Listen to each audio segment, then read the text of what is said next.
At 6:30 on the morning of March 1st, 1943, Major Ed Larner stood on the rain-soaked coral strip at Port Moresby, watching his B-25 Mitchell crews prepare for a mission that senior command had already dismissed as impossible.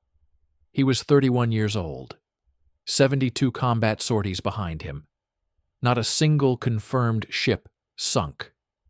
The Japanese had launched a powerful convoy from Rabaul, 8 troop transports escorted by 8 destroyers, carrying nearly 7,000 soldiers bound for Leh. American intelligence had intercepted the movement.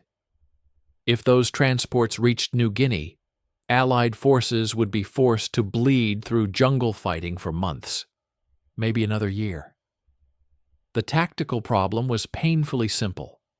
Traditional bombing from 10,000 feet was failing. From that altitude, a 1,000-pound bomb required roughly 37 seconds to fall. In 37 seconds, a destroyer steaming at 30 knots could travel more than 380 yards over 3 football fields. Bombardiers aimed at where the ship was. The bomb struck where the ship had been. For 8 months, 5th Air Force heavy bombers had attacked Japanese convoys with a miserable 3% hit rate. Photographs returned showing tight bomb patterns surrounding enemy ships. White splashes close enough to look convincing, but rarely landing on target. Crews reported direct hits that later proved to be near misses. Japanese vessels continued sailing. American losses mounted. Larner's own squadron had lost 4 aircraft in the previous month, trying to strike shipping. 40 men gone. Japanese anti-aircraft gunners, given time to track high-altitude approaches, calculated lead angles with cold precision. By the time bombs were released, formations were already burning.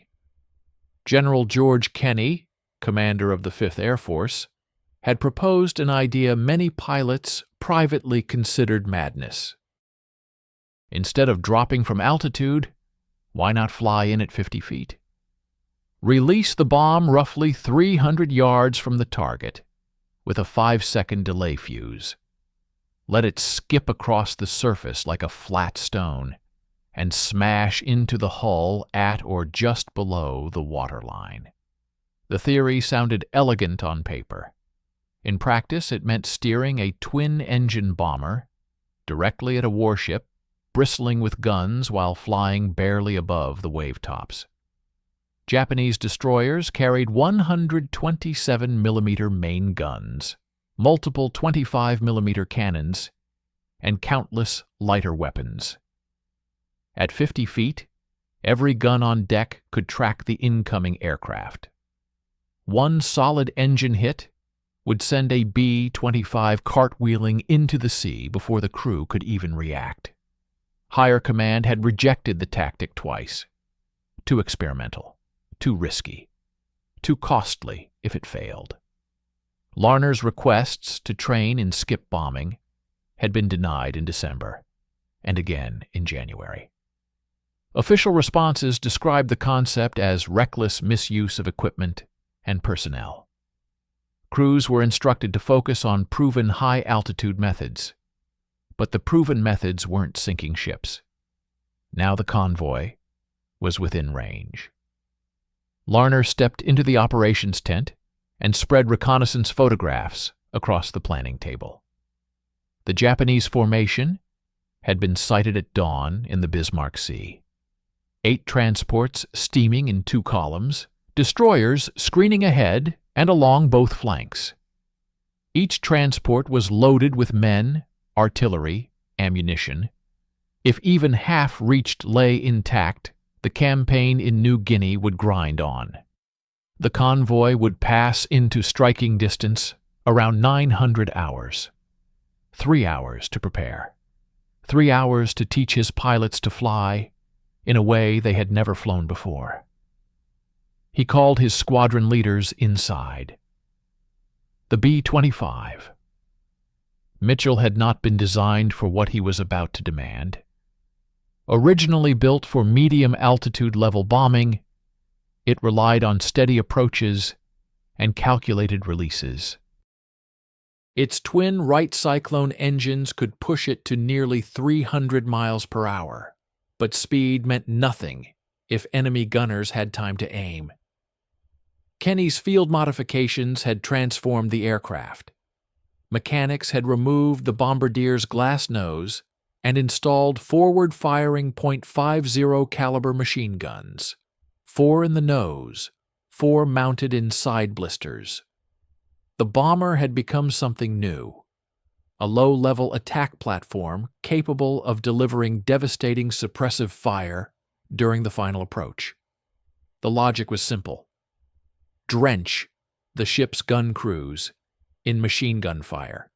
Force them to duck. Make them choose between returning fire and staying alive. 3 weeks earlier, Larner had watched mechanics bolt the additional weapons into place. The modifications added roughly 1,200 pounds and shifted the center of gravity forward. The aircraft felt different, more aggressive, less forgiving. Not quite a bomber, not quite a fighter. Something between the two. Training had been conducted quietly. Kenny had located the rusting wreck of a 4,700-ton steamer, stranded years earlier, on a reef near Port Moresby. The Hulk served as a stand-in target. Crews practiced at dawn and dusk when observers were scarce. They learned to skim wave tops at 270 miles per hour. They practiced timing bomb release to fractions of a second. And they learned what failure looked like. On February 16th, one pilot had approached too high, 70 feet instead of 50. His bomb skipped twice, cleared the wreck entirely, and detonated harmlessly beyond. The lesson was immediate. Altitude and release distance had to be exact. On the next run, flying at 45 feet, the bomb skipped once and struck just below the waterline, precisely where a warship's magazine would sit. But the wreck did not shoot back. The convoy would. At 0700 hours, 54 men walked toward 9 waiting B-25s. Behind them, Royal Australian Air Force Beaufighters would make the first pass, strafing low to distract and suppress enemy anti-aircraft crews. Above, B-17 Flying Fortresses would attack from altitude, forcing the Japanese ships to break formation and maneuver. P-38 Lightnings were assigned to keep enemy fighters occupied. But the decisive blow would come from Larner's group, 9 bombers flying at 50 feet. He climbed into his aircraft at 0715. His co-pilot, Lieutenant Tom Benz, was already moving through the checklist with methodical calm. Staff Sergeant Carl Walls checked the bomb release system again. No one spoke unnecessarily. They had flown together for 9 months. They understood what this meant. Larner brought the port engine to life, then the starboard. The familiar roar of the Wright Cyclones filled the cockpit. Around him, the other B-25s powered up in sequence. They would depart in flights of 3. Larner's section first. The formation lifted off at 7:45 and descended almost immediately to wave-top height. Japanese radar struggled to detect aircraft flying below 100 feet. Surprise was their only real advantage. The Bismarck Sea lay 90 minutes away. For most of that time, Larner held the formation at 30 feet above the surface. Spray occasionally struck the windscreen.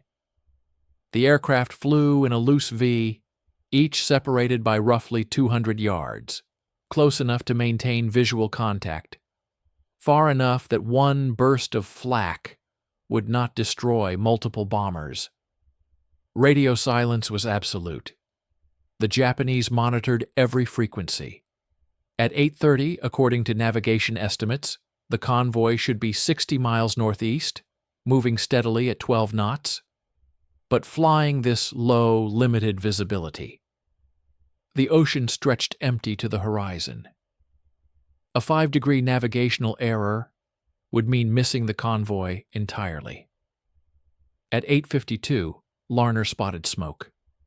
Dark diesel exhaust smudged the horizon. He clicked his throat microphone once, the prearranged signal. His wingman answered with single clicks. Formation steady. No chatter. As they closed, the convoy became distinct. 2 columns of transports, 4 per column. Destroyers screened the flanks and advanced ahead. Guns were visible even from miles out. At 8:57, the Beaufighters attacked. From the northeast, 13 Australian aircraft dove toward the ships, their cannons raking decks and superstructures. Tracers arced over the water. Japanese anti-aircraft crews shifted attention toward the incoming strafers, exactly as planned. 30 seconds later, the B-17S appeared at 10,000 feet. Bomb bay doors opened. Bombs tumbled downward. The Japanese ships reacted instinctively, turning sharply, increasing speed, breaking columns. Formation cohesion dissolved. Confusion spread across the convoy. Perfect. Larner reduced throttle and descended even lower, 40 feet, then 35. Airspeed stabilized near 260 miles per hour. Walls began calling out range estimates. 4,000 yards. The ships filled more of the windscreen with every second. 3,800. Larner selected his target. The second transport in the port column, heavily laden, riding low in the water. At 2,000 yards, muzzle flashes erupted from a destroyer. Shells arced toward the formation, too high at first. Japanese gunners were accustomed to high-altitude bombing runs. They had not yet recalibrated for aircraft skimming the waves. At 1,200 yards, Larner opened fire. All forward .50 caliber guns unleashed a torrent. Tracers streaked across the transport's decks. Glass shattered, metal sparked, crewmen scattered. Suppression was working. 800 yards. The destroyer adjusted. Shell splashes now bracketed the formation. Left. Right. Close enough to rock the bomber with concussion. Shrapnel pinged against fuselage panels. Port engine oil pressure dropping, Benz reported. Still in the green. 600 yards. The transport filled the cockpit view. Individual figures were visible on deck. Gun crews attempted to traverse their weapons toward the incoming aircraft. 400 yards. Walls shouted over the engine roar, "Bomb armed!" 300 yards. Larner pressed the release. The aircraft jolted upward as 1,000 pounds dropped free. The bomb struck the water nose first, skipped once, and continued forward in a flat trajectory. Larner pulled hard on the controls, climbing away. 5 seconds. He did not see the explosion directly. His vision was filled with sky as he climbed. But he felt it. The shock wave struck the aircraft, lifting the tail violently. Benz fought the controls as the altimeter spun upward through 100, 200, 300 feet. When Larner risked a glance back, the transport was rupturing. A column of fire and black smoke erupted midships. The hull buckled. Secondary explosions rippled as stored ammunition ignited. The ship listed sharply to port, water pouring through a jagged wound at the waterline. Soldiers leapt into the sea. One bomb, 15 seconds from release to catastrophic damage. Skip bombing worked. To his right, Lieutenant Jake Fawcett's bomber climbed from its run. Another transport burned fiercely forward. To the left, Captain Bill Hayes had targeted a destroyer. His bomb skipped twice and detonated beneath the aft turret. The explosion lifted the stern from the water. When it crashed back down, the rear third of the ship was simply gone. 4 ships hit in less than 90 seconds. The convoy was in chaos, but it was learning. A destroyer swung broadside and opened sustained fire. Shell splashes marched toward Lieutenant Tom Mitchell's B-25. The first shell missed. The second came closer. The third struck. Mitchell's aircraft disintegrated. The bomb beneath his fuselage detonated instantly. The explosion erased the bomber in midair. 5 men gone between heartbeats. There was no time to absorb it. No time to grieve. The attack continued. There was no pause after Mitchell's aircraft vanished. No moment to process what had just happened. The remaining B-25s were already committed to their attack runs, too low and too fast to disengage without exposing themselves even more. Lieutenant Carl Johnson lined up on the lead transport, the convoy's flagship. He held 50 feet above the surface, engines at full power, 8 forward guns hammering. The Japanese were firing back with everything they had. 20mm cannons, heavy machine guns, even rifles. The air between Johnson's aircraft and the ship looked solid with tracers. He held his course. At 300 yards, he released. The bomb skipped once, struck the hull just forward of the bridge, and disappeared inside before detonating. The 5-second delay gave it time to penetrate deep into the ship's interior. The explosion tore through multiple decks. Fire erupted from cargo holds packed with ammunition, fuel drums, and artillery shells. Flames shot skyward. Men ran burning across the deck before jumping into the sea. To the right, Lieutenant Paul Warren's bomber took direct hits during approach. A Japanese gun crew had finally adjusted for the low-altitude profile. 20mm shells ripped through his port wing. Fuel streamed from punctured tanks. Warren stayed on course. 200 yards. 150. Release. His bomb skipped and struck below the waterline. Warren banked hard, trailing smoke.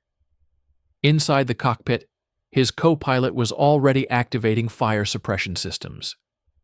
Flames along the wing died down enough to keep the aircraft airborne. 6 transports were now burning or sinking. 2 destroyers were damaged. 1 B-25 lost. The first phase of the attack had lasted barely 4 minutes. Then the second wave arrived. 9 additional B-25s from the 91st Bomb Squadron, led by Major Ralph Chell, came in from 5 miles out.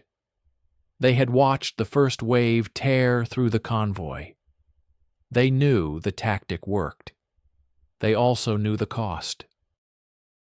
The Japanese were ready this time. Destroyers formed a defensive screen, guns already lowered toward wave height.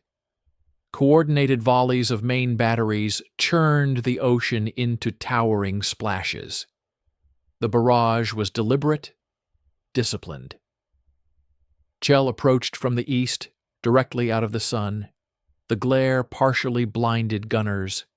His bomb struck a transport already listing heavily. The added explosion accelerated its sinking. The ship rolled onto its side and disappeared in less than 2 minutes. Lieutenant Harold Jensen was not as fortunate. His approach angle was slightly off, too shallow, too fast. His bomb skipped 3 times, clearing the destroyer entirely before detonating harmlessly beyond the formation. Jensen attempted to circle for another pass. The destroyer he had missed tracked him throughout the turn. When Jensen lined up again, the gunners were waiting. The first shell tore off his port engine. The second struck the cockpit. His B-25 rolled inverted and plunged into the sea at nearly 300 miles per hour. No explosion, just impact. The ocean closed over the wreckage, 2 bombers down, 7 transports sinking, 3 destroyers crippled, 8 minutes into the battle, and Larner understood something else with cold clarity. The Japanese still had fighter aircraft somewhere above the clouds. At 9:15, they appeared. 18 Zero fighters dove from roughly 12,000 feet, silver shapes dropping through scattered cloud cover. They split into 2 elements, half engaging the P-38 Lightnings at altitude, the rest descending toward the low-flying bombers. Larner's aircraft was low on fuel and ammunition. The forward guns had perhaps 200 rounds remaining, not enough for a prolonged engagement. He pushed throttles forward and descended to near wave-top level, 20 feet, then 15. The propellers churned salt spray. The Zeros attacked at over 400 miles per hour, firing from distance. Tracers streaked past the cockpit canopy. Larner jinked left and right, making sudden changes in heading to complicate the enemy's firing solution. Behind him, Staff Sergeant Tommy Blake manned the dorsal turret, firing short controlled bursts at an approaching Zero. The fighter broke off, cautious rather than damaged. Lieutenant Warren's already damaged bomber became the next target. A Zero latched onto his tail and stayed there through evasive maneuvers. Warren attempted climbs and diving turns, pushing his compromised aircraft beyond safe limits. The Japanese pilot waited patiently. When Warren lost speed in a climbing turn, the Zero closed and fired a brief 2-second burst. Warren's starboard engine exploded. The bomber nosed down and struck the sea. 3 parachutes opened. 2 men did not make it out. For 6 minutes, the Zeros harassed the bombers. Then suddenly they climbed away. Larner understood why seconds later. The B-17S were returning for another high-altitude pass. The Japanese fighter pilots had to choose between attacking the bombers below or defending the remnants of the convoy from above. They chose the greater threat. The reprieve gave Larner time to assess damage. Oil pressure fluctuated in his port engine. Fuel read roughly 60%, enough to reach Port Moresby if nothing else failed. He looked back over the Bismarck Sea. 8 transports had been struck. 7 were sinking or already gone.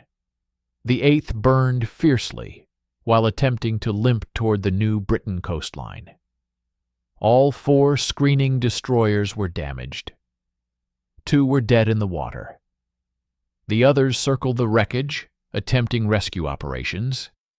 It was 9:21. The initial assault had lasted 11 minutes. But the destruction would not end there. By 9:21, the first phase was effectively over, but the battle itself was not finished. Smoke columns marked the positions of dying ships across miles of ocean. Oil burned on the surface. Lifeboats were already lowering. Larner turned his aircraft toward home. His formation was no longer a tight group of 9. It was scattered across nearly 30 miles of open sea. 4 bombers were confirmed, lost. 20 men dead or missing. The success of the attack did not erase that reality. The flight back to Port Moresby was tense and silent. Larner ordered non-essential weight dumped overboard. Ammunition, spare parts, anything that could reduce strain on the engines. His port engine was running rough now, oil pressure unstable. Every vibration carried the threat of seizure. At 10:10, land came into view, the southern coast of New Guinea. They were barely on course. The port engine began to shake violently. Oil streaked across the cowling. Temperature gauges climbed into the red. 5 more minutes, and it would fail completely. Larner feathered the propeller and shifted all available power to the starboard engine. Airspeed dropped to 180 miles per hour, dangerously close to stall speed for a loaded B-25. The coastline crept closer. 40 miles. 30. 20. The engine held. At 11:17, Larner touched down at Port Moresby. Ground crews lined the runway. Word had already spread that the convoy had been hit, but no one yet understood how devastating the results were. He cut the engines and sat in the cockpit, hands still locked around the control yoke. His co-pilot remained motionless beside him. They had been airborne for 3 hours and 42 minutes. It felt like a lifetime compressed into a morning. The debrief lasted 2 hours. Intelligence officers asked the same questions repeatedly, reconstructing the battle from fragments. How many ships hit? Which ones sinking? How many bombs released? How many aircraft lost? 9 bombers had attacked in the first wave. 5 returned. Mitchell gone. Jensen gone. Warren down at sea. Later reports confirmed Warren's surviving crew had been recovered by a Catalina flying boat. At 1300, reconnaissance photographs arrived. An Australian aircraft had captured images of the convoy from 15,000 feet around noon. The photos confirmed what the crews had only glimpsed during chaos. 8 transports, 7 sunk or sinking. The 8th beached and burning along the New Britain coast. 4 destroyers. 2 sunk. 2 heavily damaged and retreating toward Rabaul. Total elapsed time from first attack to final ship down. Roughly 3 hours. General George Kenney arrived that afternoon. He did not congratulate anyone. He did not make speeches. He studied the reconnaissance photos quietly, then pointed at the burning transport grounded near shore. Finish it. The second strike launched at 17:30. Larner did not fly. His aircraft required a replacement engine. Instead, he stood on the runway and watched 9 fresh B-25s depart into the lowering sun. The surviving Japanese crews were attempting to salvage supplies from the beached transport. They likely believed the worst was over. They were wrong. At 2000, the second wave returned. The stranded transport had been destroyed at anchor. The 2 retreating destroyers were caught attempting withdrawal. Both were struck and sinking. The Japanese had begun the operation with 16 ships. By nightfall, on March 2nd, 14 lay on the bottom of the Bismarck Sea. The human toll was staggering. Nearly 7,000 Japanese troops had embarked at Rabaul. Reconnaissance over the next 2 days counted roughly 900 survivors reaching shore by lifeboat or by swimming.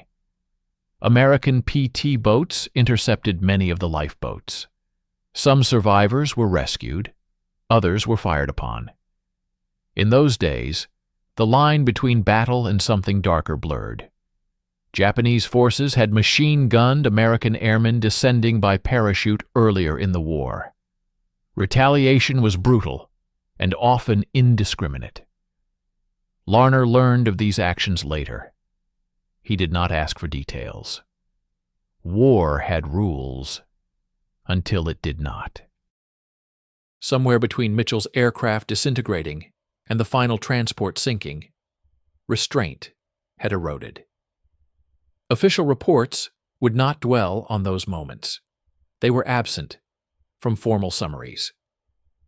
On March 7th, the final assessment was delivered. Japanese losses, 8 transports sunk. 4 destroyers sunk. Approximately 3,000 troops drowned. Another 1,500 killed by air attack.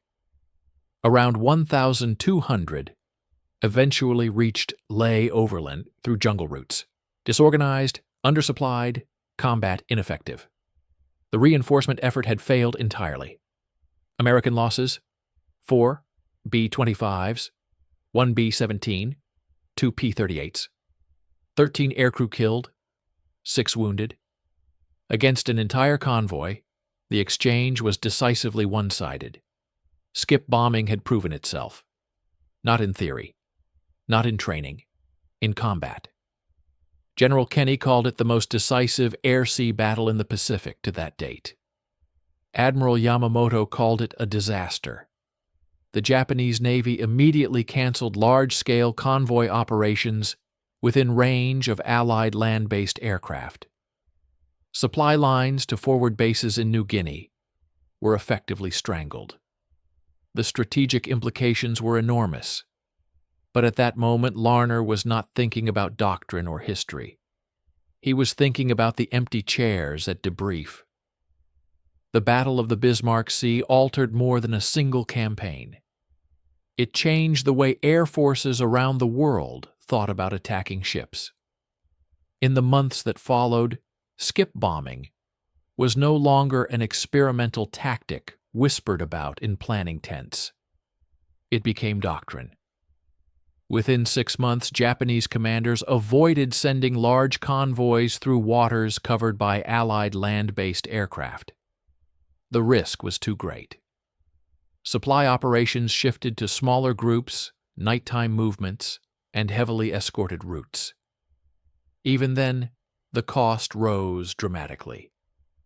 Without consistent resupply, Japanese garrisons at Lai, Salamaua, and Madang began to weaken. Ammunition ran short, fuel dwindled. Reinforcements arrived in fragments rather than divisions. Islands that once required months of grinding combat to capture began falling more quickly. Skip bombing did not win the Pacific War by itself, but it tightened the logistical noose. Other nations took notice. The British Royal Air Force adopted the technique in late 1943. RAF strike aircraft used low-altitude attacks against German shipping off the coast of Norway. The results mirrored the Pacific. High effectiveness, high risk. German convoys responded by increasing anti-aircraft armament and sailing only under strong fighter cover. Merchant vessels bristled with guns. The cost of transporting supplies by sea rose sharply. The Soviets experimented with similar tactics in the Black Sea and Baltic. Their version was rougher, lower approaches, heavier bombs, less refined suppression fire. Results were inconsistent. Ships were sunk, but bomber losses were heavy. The Red Air Force had courage, but lacked the months of incremental refinement the Americans had built through trial and error. By 1944, skip bombing had evolved into a coordinated, layered strategy. High-altitude bombers attacked first, forcing ships to maneuver. Fighters strafed decks to suppress anti-aircraft fire. Then the low-level strike aircraft delivered the decisive blows, while defenses were distracted and fragmented. Statistics underscored the transformation. Between March 1943 and August 1945, American aircraft using skip bombing sank or severely damaged over 200 Japanese vessels. Approximately 47 bombers were lost employing the tactic.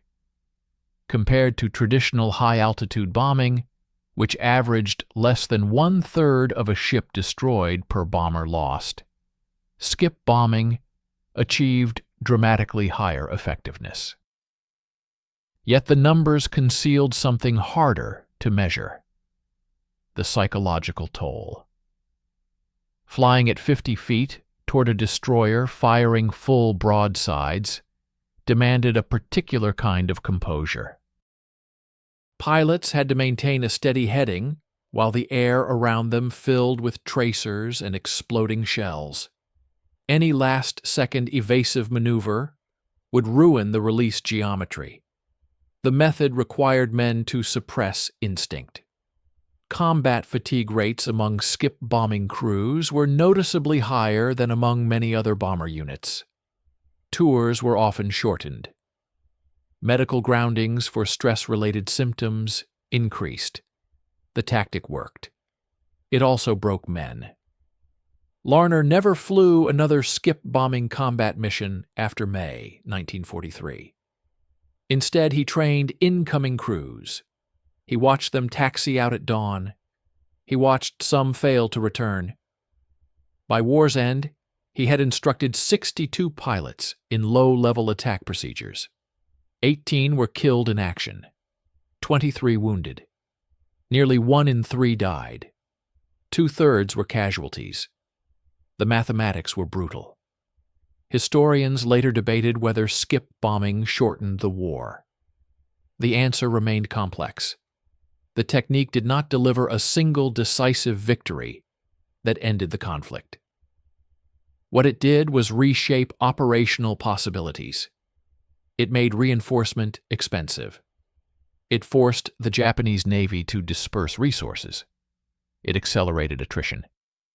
War is often less about dramatic breakthroughs than about cumulative pressure. Skip bombing was pressure. Meanwhile, the Japanese adapted. On June 3, 1943, 3 months after the Bismarck Sea, American reconnaissance spotted another convoy assembling at Rabaul. 6 transports, 8 destroyers.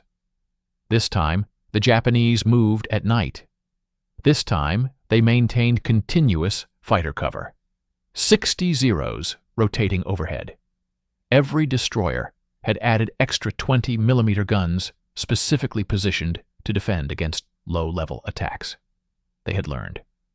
The 5th Air Force attacked at dawn using skip bombing again. The results were different. 2 transports hit, 1 destroyer damaged, 3 B-25s shot down. The exchange ratio had shifted. Japanese gunners who survived Bismarck had trained replacements carefully. They now tracked aircraft at low altitude immediately. They fired earlier. They concentrated volleys during the final seconds of approach when bombers were committed and least able to maneuver. The Americans adapted again. By July, additional armor plating reinforced cockpits and engine nacelles. Forward-firing armament increased further. Some B-25s carried 12 or even 14.50 caliber machine guns. The principle remained unchanged. Suppress defensive fire with overwhelming forward firepower during the final approach. On November 2, 1943, 38 B-25s attacked Rabaul Harbor in the largest skip bombing raid of the war. The harbor contained 18 warships and numerous auxiliaries. The strike lasted 18 minutes. A heavy cruiser sunk. A destroyer sunk. Multiple auxiliary vessels destroyed. Merchant shipping devastated. American losses: 2 bombers. Against ships confined within harbor waters, unable to maneuver freely, skip bombing proved devastating. In open ocean, under heavy fighter cover, it was dangerous. In confined waters, it was lethal. By late 1943, skip bombing was no longer a desperate improvisation. It was a studied, structured doctrine. Training manuals were rewritten. Bomb release geometry was standardized. Approach angles, airspeed ranges, fuse delays, all calculated, tested, refined. What had begun as a field innovation became institutional knowledge. But institutional acceptance did not remove risk. Every skip bombing attack still required crews to fly directly at ships loaded with anti-aircraft guns. The final 10 seconds of approach remained the most dangerous window. Aircraft were low, fast, and committed. There was no altitude to trade for safety. No room for evasive maneuver without ruining the strike. The statistics were compelling. Across the Pacific Theater, skip bombing produced one of the highest ship destruction rates per aircraft lost of any Allied tactic. Roughly 4 to 5 enemy vessels were sunk or severely damaged for every bomber destroyed. High-altitude bombing rarely approached that efficiency. From a strategic perspective, it was transformative.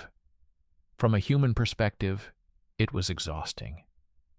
Pilots reported that low-level maritime attack induced a different kind of stress than conventional bombing.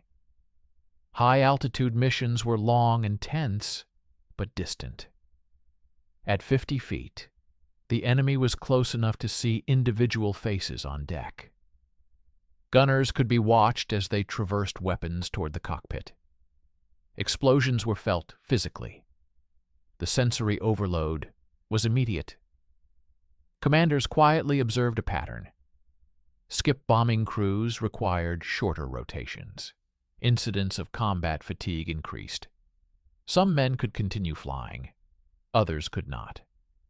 Larner fell into a category few spoke about openly. After May 1943, he transitioned away from direct combat strike missions.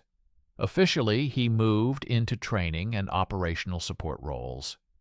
Unofficially, those who knew him understood. He had proven the tactic worked. He had watched men die proving it. Training new pilots meant passing on lessons paid for in blood. He insisted on precision. Exact altitude, exact release distance, suppression fire discipline. He drilled them relentlessly because he knew how thin the margin was between success and annihilation. By the end of the war, he had instructed 62 pilots in skip bombing procedures. 18 did not survive. 23 were wounded, nearly a third killed, 2/3 casualties, better than the average survival rate of some bomber units in the early Pacific War, worse than many other aviation roles. The arithmetic was cruel but clear. Effectiveness demanded exposure. Meanwhile, the Japanese Navy altered its operational patterns dramatically. Large daylight convoys within range of Allied aircraft became rare. Supplies shifted to smaller vessels, nighttime movements, submarine transport, or hazardous coastal runs. Even then, attrition mounted. Without steady reinforcement, forward garrisons began to wither. Islands that once seemed impregnable slowly weakened. Positions that would have required massive amphibious assaults instead collapsed from isolation. The Pacific Campaign was a war of distance as much as combat. Cut supply lines and positions became liabilities. Skip bombing tightened that chokehold. Yet historians would later argue over its true weight. Did it decisively shorten the war? Or was it one factor among many? Submarine campaigns, carrier battles, industrial output, code breaking. The answer resisted simplification. What remained undeniable was this.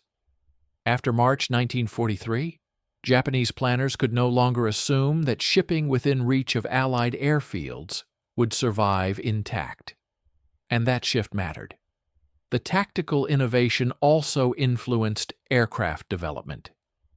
The B-25 Mitchell gained a reputation for versatility and resilience, partly because of its skip bombing role.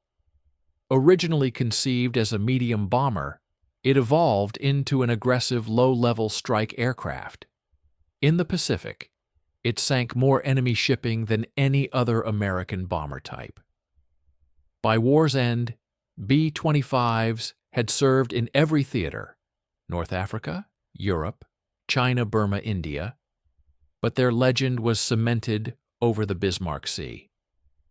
Ironically, none of the aircraft that flew the March 1943 missions survived into peacetime museums.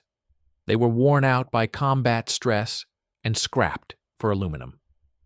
Today, restored B-25s sit in museums in Dayton and Washington, representing the type, though not the specific machines that flew at 50 feet through walls of steel. The battle itself faded from public consciousness. It lacked the dramatic name recognition of Midway or Guadalcanal. No famous photograph captured the exact instant of bomb release. No major film dramatized the approach runs. Instead, the record remained in after-action reports, reconnaissance images, and the recollections of men who largely chose silence. General George Kenney received primary credit in official histories for conceptualizing skip bombing. That was accurate in part. He recognized the limitations of high-altitude bombing and pushed for experimentation. But it was Larner and his crews who executed the first decisive demonstration. Among pilots, that distinction was understood without formal acknowledgement. They knew who had led the first low-level attack. They knew who trained them to hold steady at 50 feet, while anti-aircraft fire bracketed their wings. Recognition mattered less than survival. After June 1943, Larner requested reassignment to transport aircraft operations. He transferred to flying C-47 cargo planes, hauling supplies and personnel across the Pacific. No direct combat, no low-level attack runs, no final 10-second approaches toward destroyer guns. He never publicly explained the decision. He did not need to. Some men could continue combat after witnessing what he had seen. Others could not. Neither category carried shame. He accepted promotion reluctantly in late 1943. He declined it twice before finally agreeing. Rank meant little compared to finishing the war alive. When Japan surrendered in September 1945, he left service with a Distinguished Flying Cross, multiple air medals, and a Purple Heart from shrapnel wounds he had never mentioned in reports. He returned home quietly. He did not write a memoir. He did not give interviews. He did not seek recognition. History would remember the tactic. He preferred not to remember the details. After the war, skip bombing entered military textbooks. What had once been labeled reckless became case study material. Air academies analyzed approach geometry, suppression fire patterns, and fuse timing. Diagrams replaced the memory of smoke and exploding steel. Instructors spoke clinically about angles and velocity. Few spoke about fear. The tactic's legacy was technical, strategic, and deeply human. Major Ed Larner returned to the United States in mid-1943 after completing 88 combat missions. By Pacific standards, that was an extraordinary survival record. Many bomber pilots never reached half that number. The Army Air Forces wanted him to remain in combat aviation, to train, instruct, perhaps command. Instead, he transitioned fully into transport operations. He flew C-47 Skytrains for the remainder of the war, moving supplies and personnel across vast Pacific distances. Cargo flights were not glamorous. They did not make headlines. They did not involve diving at destroyers with machine guns blazing. But they kept the machinery of war moving. He never publicly revisited March 1943. He never described what it felt like to watch an aircraft vanish in midair. Never recounted the seconds between bomb release and detonation. Never spoke about lifeboats or burning decks. His obituary decades later mentioned his military service in a single sentence. It did not mention the Battle of the Bismarck Sea. It did not mention skip bombing. It did not mention that he helped validate a method that would alter maritime warfare doctrine worldwide. He had asked his family not to discuss it. They honored that request. Meanwhile, official histories credited General Kenny for conceptualizing skip bombing. That recognition was accurate in principle. Kenny pushed innovation when traditional methods failed. But those who flew the missions understood that theory and execution are separated by courage measured in seconds. Kenny conceived the idea. Larner proved it under fire. Among pilots, that distinction required no public acknowledgement. The broader impact of the battle became clearer over time. Japanese large-scale convoy operations within reach of Allied air bases sharply declined after March 1943. Attempts to reinforce forward garrisons became fragmented and costly. The supply chain that supported Japanese expansion in the South Pacific began to collapse. Island campaigns shifted accordingly. Positions that might have required prolonged assaults instead weakened from starvation and ammunition shortages. Naval power without reliable logistics proved hollow.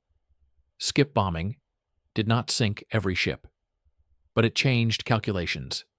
It forced adversaries to adapt defensively. It shifted initiative. Military historians later debated whether the tactic directly shortened the war. Some argued submarine warfare and industrial production had greater impact. Others emphasized carrier battles and code-breaking. The truth was cumulative. War is rarely decided by a single innovation. It is shaped by pressure applied from multiple directions until resistance fractures. Skip bombing was one of those pressures. By 1944, the tactic had become fully integrated into maritime strike doctrine. Coordinated attacks layered high-altitude bombing, fighter strafing, and low-level release into synchronized operations. Losses declined relative to effectiveness. Yet even as procedure improved, the essential demand remained unchanged. Pilots had to hold steady while flying directly at concentrated fire. No manual eliminated that requirement. Larner trained crews knowing the risk. He also knew that innovation born from desperation carried moral complexity. War forces choices between imperfect options. The alternative to low-level attack was allowing thousands of enemy reinforcements to reach the battlefield unopposed. Measured coldly, the Bismarck Sea action prevented a prolonged campaign in New Guinea. Measured personally, it cost friends. In 1997, Ed Larner died in Sacramento, California, at 85 years old. There were no headlines, no televised retrospectives, only a quiet passing. The aircraft he flew were long scrapped. The runway at Port Moresby had changed. The Bismarck Sea looked as it always had, wide, indifferent, blue. History moved on. But in March 1943, for 15 minutes over open water, 9 bombers flying at 50 feet demonstrated that ships were no longer safe merely because they were at sea.